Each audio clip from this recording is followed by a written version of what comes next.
Hi, and welcome to the Merryweather Knitting Podcast. My name is Gabriella, and I'm coming to you from my home in Germany, where I'm very excited to chat with you about knitting and spinning and crafting and all that I've been making this week. It's the first week of January, and I hope you had a very good ringing in of the new year, good New Year's Eve celebration. We had a very relaxed time just in our home, my husband and I, and it was actually really nice. And we even got to see some fireworks. Here in Germany, there's often like huge amounts of fireworks on New Year's Eve. And this year was a little different. There was a lot less, but we still got to see a little bit here and there, which was really, really fun and really sweet. So it was a very relaxed, low-key, lovely New Year's Eve celebration.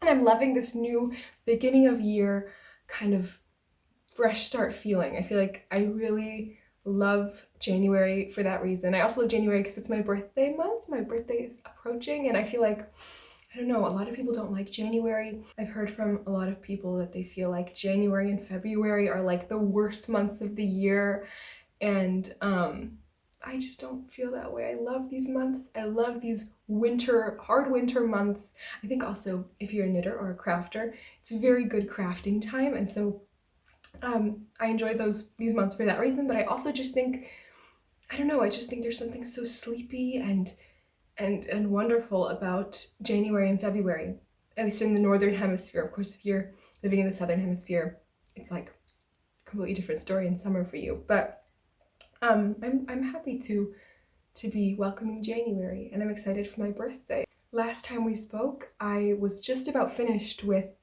my Spearheads pullover, which is a pattern by Jared Flood, and I am happy to report that I have it finished. I have it off the needles. It is a finished object, but it's much different than I expected it to be, and I'm going to tell you a little bit about it before I show you the pullover, because it was quite a journey to get to where I am, and it was a bit of a stressful one and a bit of a chaotic one. So last time we spoke, I was just kind of knitting on the colorwork yoke, and I was enjoying that. It was so much fun. I loved the colorwork yoke. I hadn't knit colorwork for a while, and I really just enjoyed it, and I definitely want to cast something on again with colorwork because it was just such a fun, it's simple enough. I mean, of course, it depends on the design, but it was a simple repeat, and it was simple enough that it could be pretty meditative for me. I could do it kind of while I was doing other things or while I was listening to something or watching something, but it was also engaging enough that it wasn't just stockinette, so it provided that little bit of interest that I was wanting, and it was such a wonderful thing. I really loved it. But yeah, I was knitting along, enjoying it a lot, and then I came to the last couple of rows and I ran out of contrasting yarn. So the contrast color, the black yarn I was using for the design, I ran out of it. And I only had a couple rows left, and it was just kind of like almost like a little check pattern at the top. And I thought, you know what, actually, it's okay. That was the first kind of roadblock I hit as far as my knitting on this sweater. I felt like it had gone so well. So I was like, you know what, it's no big deal. No one's gonna notice that it's just, there's a missing little repeat or two of this little check colorwork pattern, and no one's gonna notice it. It's fine. The big portion is finished, and actually it's nice to not have leftover yarn. That's kind of something cool. If you don't have any yarn left over to just kind of sit in your stash as like a little bit left over, it's very nice. So I was happy about that. Actually, it was like a roadblock, but it was also something where I thought, it could actually be a nice thing. So I kept knitting, I did everything, I decreased, I knit the little ribbing for the neck, and I cast off, and the sweater was finished. I just had to graft the underarms. I thought like, okay, wow, it's over. It looks so good. I was still on the, I was still like holding it up, and then I held it up in front of me, and I saw the second big issue. And this issue, I don't know why, I guess I didn't see it coming because it was on the needles, and when it's on the needles, it's kind of all bunched up, it was like, because you're in the round, it's like all bunched up. You can't really properly see how it's laying. I think, if it had been a pullover for myself, I probably would have noticed. Sorry, there's my cat. Sakwa! Sometimes he just has something to say. It's okay, he wants to contribute because he was along for the ride the whole time. So anyway, I think if it had been my own sweater, I would have noticed it, because I often like to try on my sweaters. I often like to just kind of, as I go, see how it's looking, and I think I probably would have noticed this had I tried it on. But the problem is that the color work portion was not at the correct gauge. It was extremely loose compared to the body. It was way too big compared to the body. And when I knit the yoke, the pattern calls for a larger size needle. You know, you go up a size needle for the color work. So I just did as the pattern suggested. I had not gauged for color work. Huge mistake. Although if I had gauged for color work, I probably wouldn't really have had enough yarn for the yoke. So actually maybe it's a good thing. I don't know. In the end, it's a good thing because it turned out decently, but it was just huge and massive. This like compared to the body, it was just the gauge was completely off. So I thought, okay, hopefully that'll fix in blocking. We'll see if I can kind of adjust it when I wash it and stretch it out and fold it up or whatever, you know what I mean, when I block it. When I just straight up pin it up and block it, maybe it'll even itself out. The rugged wool, I also thought, you know, it's really like, I think the memory of the wool, it's all pretty like, I feel like it's pretty forgiving when you've got real wool like that compared to other fibers or superwash wool as well. So I was like, okay, this is really a bigger problem, but maybe it'll fix itself up. We'll see.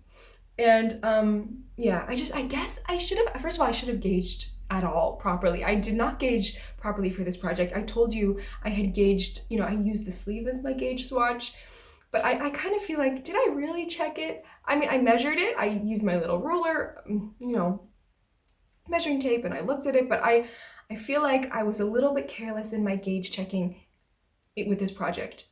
I was so excited to knit it. I knit the sleeve and I think I looked at it and was like, oh yeah, that's good. And I just kept going, but I think I was a bit careless. And so that was my biggest mistake with this project. But in the future, I'm gonna check for color work. And I'm also gonna maybe, I guess I don't knit too tight with color work. I'm not sure. We'll see what happens next time I knit color work. But anyway, that was the second problem. The third problem, the final problem and the hugest problem with the sweater was when I tried it on. At first I tried it on before Nick, my husband, tried it on. And I saw, you know, okay, it's ginormous. It's huge. It's a giant sweater. And for me, when I tried it on, I mean, I thought like, wow, this is big. Seems like a little bigger than usual because, you know, I sometimes wear his like pullovers and stuff. But I was like, you know what? He's a big guy. He's got big shoulders. He's really tall. It's probably going to fit him. I don't know. I was like, maybe it will. But it was just, I noticed it was giant. It was like a big balloon. And so he saw it on me as well. And he was like, oh, wow, that's pretty big. But I was like, yeah, but you try it on, it'll fit you well. It's thick wool. It's like, that's probably what it is. So I had him try it on, and it was not just that it was big on me. It was just huge on him. It was giant on him. And he was really sweet about it. He was like, yeah, you know what? I'll wear it outside. It's fine. But I could just see in his eyes, and I know him well enough to know I don't think this sweater would get much wear, honestly, if it were that big, because it just did not look good. It looked giant. Didn't look flattering, and especially because of the bulky, heavy wool, it just makes the whole thing look just heavy and big. And so yeah, it did not look good at all. And so I took it off him and I was like, I'm so sorry. I was a little bit like shocked and traumatized in this moment because I had knit this pullover, and you know, it's not the most, it wasn't the hardest, longest project. Let's be real. It was, you know, this Alafoss Lopi yarn is very bulky and very heavy, and so it knit up quickly for a pullover. But you know, you knit a pullover, and I hadn't really been careful. I'd been careless with my gauge checking. It was just too big. And I think I also knit a size too big for him size-wise, like one of the size, pattern size, the sweater size. I think it was a size too big. You know, it was supposed to have 4 inches, I think, of positive ease or something.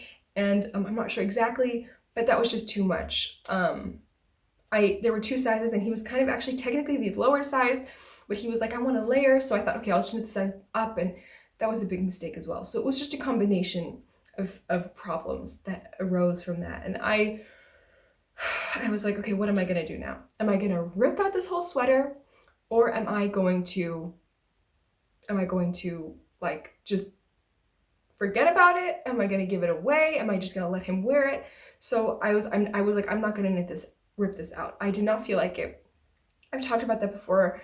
and I'm trying to get better at ripping things out when I notice a mistake. If I notice a mistake, I'm going to try to rip things out. I have done that, and I do that, but when I finish a whole project and the whole thing is just too big for me, I just needed a different solution. I needed a different solution because I don't know if I could have handled that. I don't think I have the patience.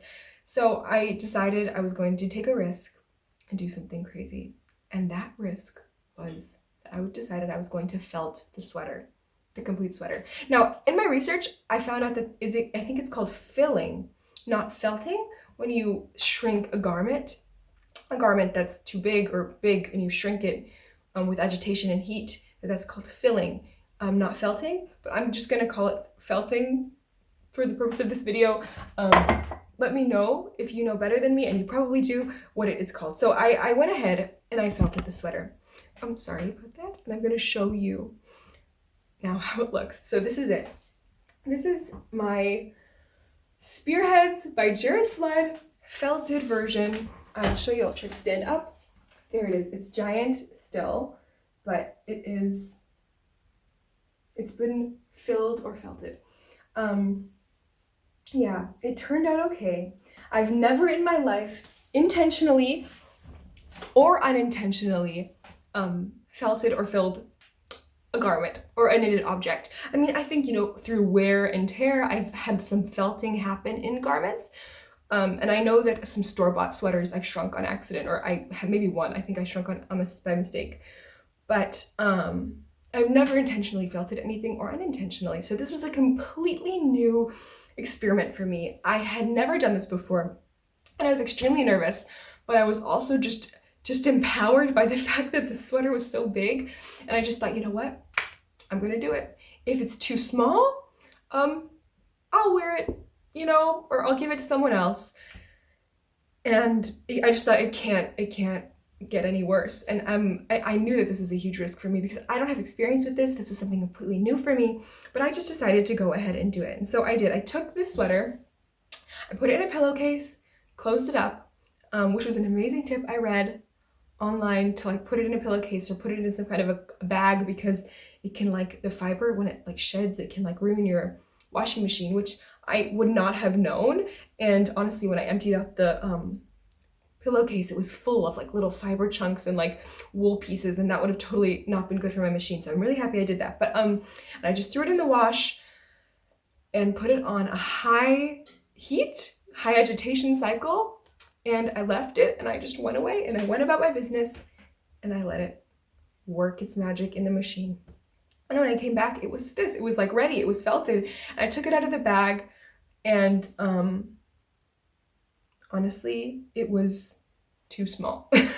As I thought, it could be too small. And so it was a bit too small. So then the next step for me was to stretch it. And I just started to stretch it like a crazy maniac. Really, I stretched it and stretched it in every direction. I had my husband wear it. I stretched it on his body. I put my knees on it and I stretched it up. I was very, very rough with this sweater, but I just was it's time. I've got to make it work. And so I stretched and stretched and stretched, and I used a different pullover of his, a cotton store-bought pullover, as a kind of template for this size.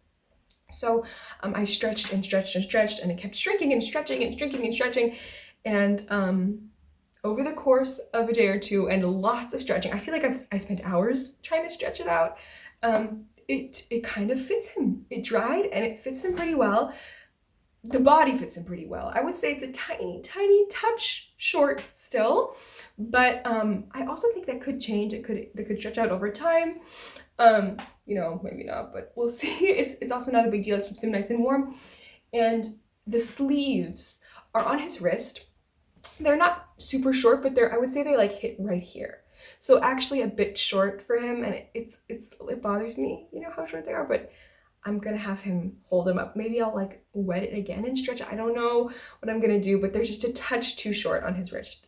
So here, he still wears it, and he wore it yesterday, and it kept him nice and warm outside, but it is a tiny bit too short on the sleeves. But we'll see. Hopefully, maybe that'll stretch out over time. If not, it's much better than it was before, and that's the story of this. That's the story of my Spearheads pullover that went wrong. it just went so wrong. But in the end, I think it looks good. I really like the way the color work looks felted. I think it looks very beautiful and subtle. In the black and the gray, I just think it looks super rugged and super nice. So I really like it. And the fabric itself, of course, especially because it was such a big bulky wool, is now really firm and just completely different than it was before. It's also now a lot more scratchy than it was before, and it was already pretty scratchy. You know, it definitely wasn't a soft wool, just because it's very rustic, and so now it's even scratchier. But I mean, first of all, my husband's not that sensitive, but it's going to be an outerwear kind of sweater anyway for him, so he can wear a long sleeve shirt underneath, and that will protect him. But I'm very, you know, in the end, I'm very happy with this sweater, and I actually think, in a certain way, this series of unfortunate events kind of was not the worst thing to happen, because with this sweater, I feel like this was a good project for it to happen on. It fixed itself, it resolved itself kind of, and I just learned so much through the process. I definitely want to be more careful about gauge swatching, although I know myself and I think it might happen again. This like knitting at the wrong gauge thing might happen again to me, probably will happen again. But this felting process was something which also taught me a lot, just to see how it is, how the fiber reacted, because I've never even experimented with it before. I've only read about it or seen it. I've never done it myself. And every time you try something new in your, you know, art or in your crafting process, you learn so much and you gain that experience. And I really think that's such a valuable thing. So I'm actually really happy about this. And I know it is a tool in my tool belt now that could and probably will come in handy in the future. So I'm happy about how it turned out. There it is, my Spearheads pullover. So that is my finished object, and that's the story behind it. And after I finished this, I was just really unsure about what I would cast on. I wanted to cast on a pair of socks, but I didn't have sock yarn, and I had ordered it, and it's taking a while to arrive, so I was like, okay, what am I gonna do? And I looked in my stash, which is, you know, it's a pretty small stash, although it's growing a little bit because I have yarn to show you that I have newly acquired. But I found this yarn, which I had bought a while ago. Actually, I had ordered this yarn. It was really cheap yarn. And I thought, you know, it would be cute for a little pullover for Esmeralda, my daughter. And the color was just not how it looked online. It arrived and is not the way it looked online. And yeah, but I thought, okay, I'm just gonna cast that little pullover on and just make it for her, because what's there to lose? I don't have anything to knit right now and I need something to knit. So I cast it on. This is the yarn. The ball is like dwindling, so this is how it looks. It is it's an acrylic and wool mix. I forget the brand. I think it might be Rico Essentials, I think it's called, from Love Crafts or Love Knitting. They're like their own brand, very, very affordable. I think I even got it on sale, I don't even know, but it is a very bulky yarn, kind of like a one single ply kind of a yarn, very bulky and fluffy. And I thought it looked so cozy and fluffy. Hi, Sagwa. There he is. He says hello. And I thought, you know, it could be a nice little sweater for her. I just had this idea of a bulky sweater for her, and I thought it would be so cozy and sweet for a baby to have just a giant bulky sweater. But the color just is not what I thought it would be. It's very taupey. I thought it was more of an oatmeal kind of a color, but it's not. It's very taupe, almost like greenish, grayish. It's a color which I don't like. I really don't like this color, especially not for a baby. But anyway, I still am gonna use it for what I bought it for, I guess. I don't know what else I'd use it for, maybe to experiment with different stitches or something. But I'm using it for this. And so I cast on a little raglan pullover for her. I'm using a free pattern for the stitch count and everything, which is a Bernat pattern, and it's just free. I'll try to link it. And the pattern calls for just stockinette. It's a stockinette raglan sweater, but I wanted a little garter sweater. I felt like doing some purling, and so I'm just stitching it, the whole thing. And so this is how it looks. I cast it on. It looks not so beautiful. I hope that you can even see properly, but this is how it looks so far. You know, I did the raglan increases, separated for the sleeves, and I'm now knitting the little body. But honestly, not only do I not like the color of this, which I did think, okay, the color kind of looks like mushroom. So I thought that's kind of cute. It's like a mushroom sweater. When I thought of it like a little mushroom sweater, I kind of liked it. So it's like a little mushroom pullover, which is kind of sweet. But as I started to knit it up, it's like, it's pilling as I knit it. If you can tell, I don't know if you can tell, I mean, it's single ply. It's pilling already. And it's just, look at that. Can you see? It's just not, it's not looking the best. And as well as pilling, it's really splitty because it's such a like a loose ply. I split it a couple times and you can see it just doesn't, there's like one of them, it's like a big bump. And every time it's just not forgiving. You see every little mark. I mean, it's bulky, so it stands out even more, but I'm not happy with this at all. Honestly, the yarn, the color, I almost wanted to just stop knitting it and use the ball just to experiment with, like I said, like stitching and knitting, but in the end, I didn't. I decided to go ahead and just finish the sweater. Finish the pullover for her. I'm just going to finish it with what I have. I have 2 balls of this. I hope it's enough. I'm almost done with this one and I just have 1 more. So I hope it's enough for the little pullover, but I'll try it. I'll finish it and she can wear it when we go out, you know, as a little layering piece. You know, she can play and crawl around in the leaves with it and it'll be no problem. So I'm just, yeah, we'll see. I'm a little bit disappointed in this. This was also a kind of a fail for me as far as everything goes. The color, the yarn, the pattern is great. I like it. It's sweet. And if it were a different yarn, I'd be happy with it.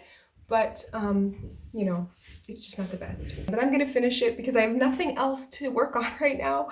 I'm waiting on yarn. I have some yarn that I want to use. But there are a couple projects that I just don't really feel like starting right now. I want to start my socks. I have a different project that I want to start. So I'm just kind of like, I'll use this to occupy my knitting time for now. Hopefully the yarn will arrive before this is finished because obviously this knits up really quickly. You know, we'll see. But I just feel like it's a little bit demotivating when you have been, you know, when you've encountered a couple big, you know, roadblocks in your crafting or in your art or in your knitting, because, you know, I feel like this sweater was such a challenge. It was exciting, it was fun, it was like a challenge, but it was a little bit discouraging to have knit that and have to just, you know, have it not look great as I had imagined it to look. And this is discouraging as well when you cast something on and the yarn is like just not what you had imagined and just everything about it isn't really up to what you had imagined. But I'm just, you know, I'm trying to stay positive. And I thought, you know, what I could do now in this meantime is maybe reset a little bit with some spinning.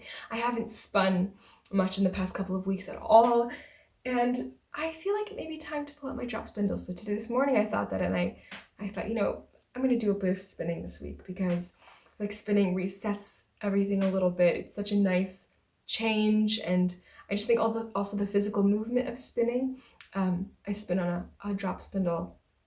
It's just such a nice change to knitting or sitting and knitting. I like to stand and spin, and so I'm going to try spinning a little bit this week, just to kind of reset myself. But before I show you the yarn I acquired this week, I want to share with you a really precious gift that we received from a neighbor of ours, and it's a little cardigan that our neighbor very, very kindly and lovingly knit for Esmeralda, which is just, it's a little tiny little cardigan and it looks so precious. I think this is the surprise jacket pattern, I think by Elizabeth Zimmerman. I could be wrong, but I think this is the baby surprise jacket. And it's just absolutely sweet and absolutely like precious, and it looks so good on her, and oh, it's just absolutely adorable. She already wore it while she ate some bananas, so there's some banana on there.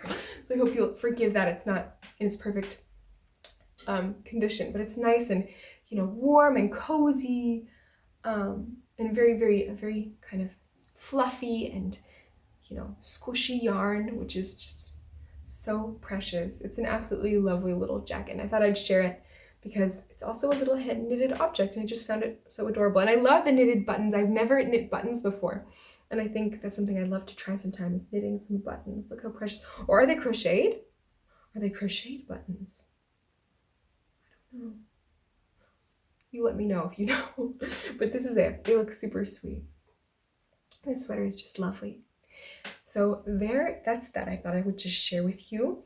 And now for my little fresh acquisition. I got some yarn, ordered it from a yarn shop nearby, because our yarn shops are closed right now. We're on a lockdown until the 10th of January, so no one can go into the shops. So I just think, okay, I'm gonna try to order what I can from local yarn shops. And it's not always the easiest thing to do, because there are a lot of local yarn shops that just don't have what I'm looking for sometimes, and so, or they're significantly more expensive, and I really want to support those places, but it's like a balance, because on the one hand, you know, I want to support and I want to invest in that, but I also have a limited budget as far as yarn goes. But this is a very affordable, wonderful yarn, and I thought this was perfect for a sweater that I had seen, and also want to knit for Esmeralda. I feel like she gets everything right now. This episode's all about her objects, actually, but it's a little sweater, a little pullover. I saw a pattern which was so precious, and it's a little, also a colorwork yoke, very simple and very sweet, and I thought that would be a lovely thing to knit for her for next year. So I'm probably not going to cast this on right away, but I definitely like the way this little pullover looks, and I definitely want her to have it for next fall and winter and spring.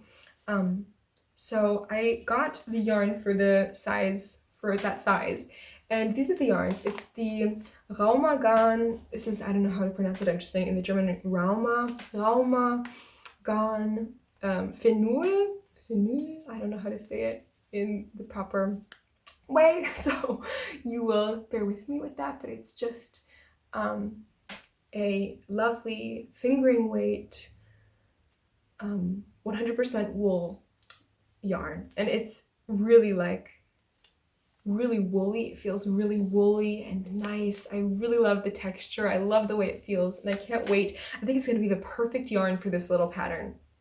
I can imagine that it's going to just knit up so lovely and be the perfect texture and the perfect warmth and the perfect coziness and also the perfect kind of rusticness that I want for this little pullover. So it's rustic as well, but it's not in any way scratchy as far as I can tell. So I really am excited about this yarn. And I got this color for the body. I've got 4 little balls of this color.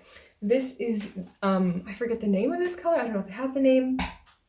But it's just this kind of like beige-ish kind of yarn. It's a little off-white. It's definitely not white, but it's also not really beige. It's like a kind of an off-white color. It's very beautiful. And then the other colors I have for the colorwork are these two, which is this green color, which is a very lovely moss green. There it is, this mossy green. I hope you can see it properly. It's a beautiful mossy green. I really am happy with this color. It looks exactly as it looked online. Unlike that pokey yarn from the little raglan pullover, these colors all turned out to be exactly as I had wished and imagined them to be, even better. So I don't know if that's because of the photography, or if that's because of the screen, or if it's just because I pay better attention, but I'm really happy with these colors. And this is the brown. It's a very nice, warm, kind of chestnut brown. And on camera, it's showing up a little bit lighter and not as rich as it is in real life. It's very rich. That's kind of a little bit more how it looks. It's a very rich, warm, yellowy chestnut color, and I'm really excited about this colorwork project and the way that these look together. I think they look super beautiful together, so I'm very excited. If you can kind of just imagine the way that they look. Oh, I'm so excited.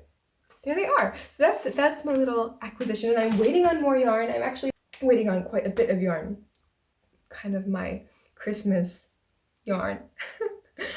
My husband told me I could choose some yarn, and I did, and I'm waiting, but it's not yet here. And I feel like I'm waiting on a lot of things. I guess the postal service is taking its time. Of course, for obvious reasons, it's taking a while. And also, it was just New Year's and Christmas, so, you know, patience is a virtue, which I am trying to cultivate. But I'm also really excited about getting my Tudor Roses book, which I've been waiting for now for a few weeks. And I'm just so excited about finally getting it and looking through it and choosing a pattern to knit for the knit along that Sophia of Becca Creations and I are hosting this year.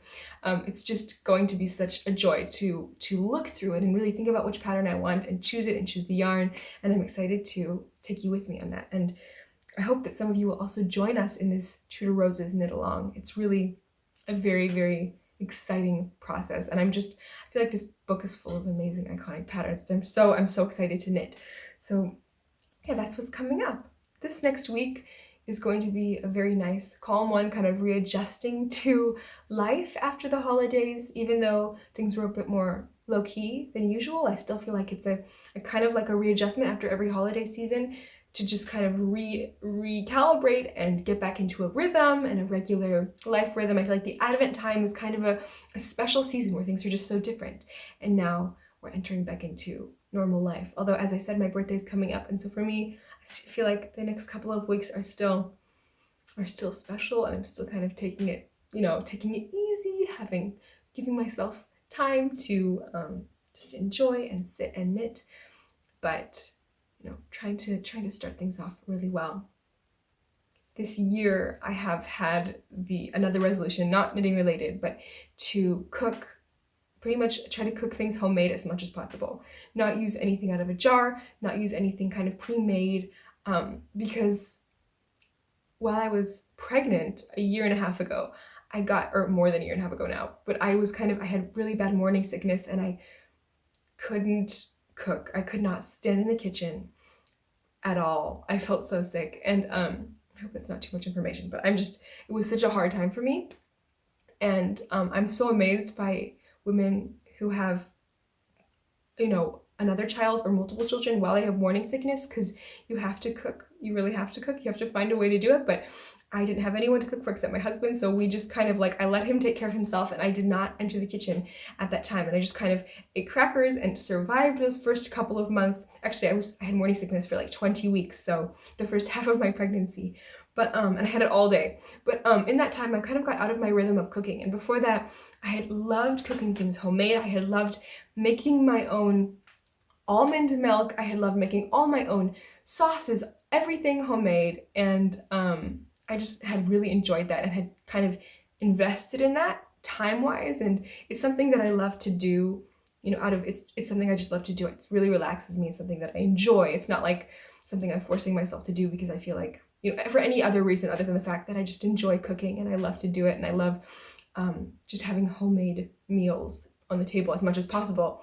But at that beginning, I just couldn't cook at all, and through my pregnancy, I was tired, I was just enjoying being pregnant, and I kind of let that slide, and I would cook every day, but I didn't cook in the same way I had before, if that made sense. And I kind of fell back on some convenient options, which were fine and wonderful for that season, but weren't really what I wanted to do and not really what I wanted to have. So this year I've decided I wanted to kind of get back into really cooking, because I feel like after I had Esmeralda and she's grown, I feel like I haven't really got back into it. I've kind of just been in the habit of cooking the same meals that I was used to, and this year I want to not only do it for getting back in that habit, but I want to challenge myself in a culinary way. So I've been really enjoying getting in the kitchen the past couple of days, just the past couple of days, and planning the next couple of weeks and our meals, and I want to buy as little as I can prepared and just try to make everything myself. And I think one thing that I've already noticed in my meal planning that it's done is given me kind of a more simple approach to our meals. For example, we love to have pesto. We love to have pesto pasta with chickpeas and tomatoes, and we love that. And I used to make my own pesto and just have jars of it in the freezer and then reuse it. But in the past few months, we've just been buying the store-bought jars of pesto, which are totally fine. But I've decided, this year I want to make my own noodles. I want to try to really make it all from scratch. And so I had that on the plan, but I was planning, okay, I don't want to make every single day have a huge job like making pesto or making something from scratch. So I've got to integrate some, maybe pre-make things and put it in the freezer so that I have my own pre-made stuff, but it's homemade, or mostly just have more simple meals. And that's something I've really enjoyed too in my planning, to kind of simplify our meals too, just to have vegetables, pan roasted vegetables, and just beans and grains and things like that that are just very simple. And yeah, I'm sorry, I'm totally digressing, but I thought I would share it because I feel like for a lot of people who craft, I think cooking and being in the kitchen is also something that is really fun and enjoyable too. So tell me if you have any other resolutions that are not knitting related. I'd love to hear them. Or if you like to cook. Is it true? Do you think it's true, my hypothesis, that people who like to craft also like to cook? Maybe it's not true. I don't know. It's a completely different thing. But I just think, you know, it's just nourishing. This nourishes the body. Food nourishes the body. So it's all kind of the same section. I don't know.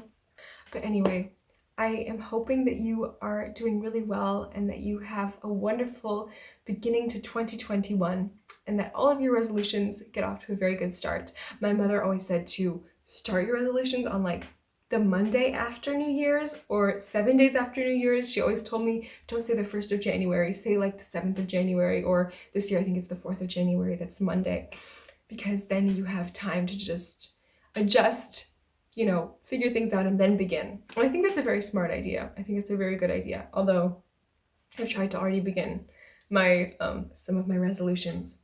So anyway, I hope you have a wonderful week and I look forward to seeing you again next week.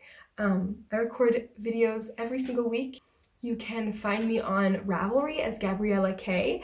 I've also recently made a Ravelry group for Merryweather knitting. If you want to join, you can. I'd love to chat with you over there. That is where we will do our knit-alongs as well. The Tudor Rose knit-along will be there and other ones as well, and also just to chat. So you can feel free to join. You can also find me on Instagram as Merryweather Knitting. I love to check out what you're making there, and I feel like there's so much inspiration to be found there, just colors and patterns and textures. I love it. It's so much fun. And I also love to go on there for all kinds of inspiration for, you know, just seeing just textures and colors. Also in art, I love to follow art Instagrams, but if you want to see me there, I'd love to check out what you're doing as well. I hope you have a wonderful week. See you next time. Bye!